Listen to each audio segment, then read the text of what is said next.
একটা শশা নিয়ে নাও। হ্যাঁ, আমি একটা শশা পেয়ে গেছি। এবার কি করব বলো? এবার শশা 3 ভাগ রেখে 1 ভাগ কেটে বাদ দিয়ে দাও। ঠিক আছে, আমি শশা 3 ভাগ রেখে 1 ভাগ বাদ দিয়ে দিচ্ছি।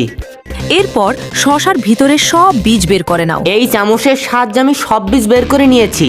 এবার তুমি একটা গাছের পাতা ও ডাল নিয়ে নাও। গাছের পাতা ও ডাল নিয়েছি।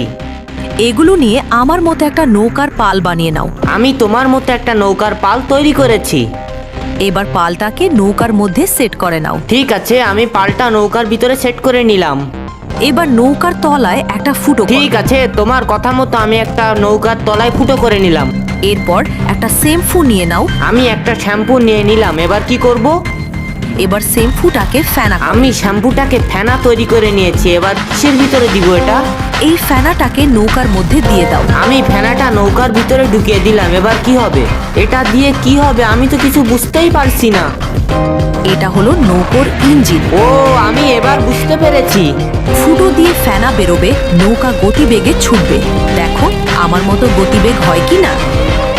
হ্যাঁ, আমি চেষ্টা করে দেখবো যে আমার নৌকাটা তোমার নৌকার মতো অত গতিবেগ হয় কিনা। তার আগে তুমি কি পারবে কেড়ে আঙুল দিয়ে সাবস্ক্রাইব করতে? এটা কেউ পারছে না। তুমি যদি পারো তাহলে আমি মনে করবো তুমি একজন বুদ্ধিমান লোক।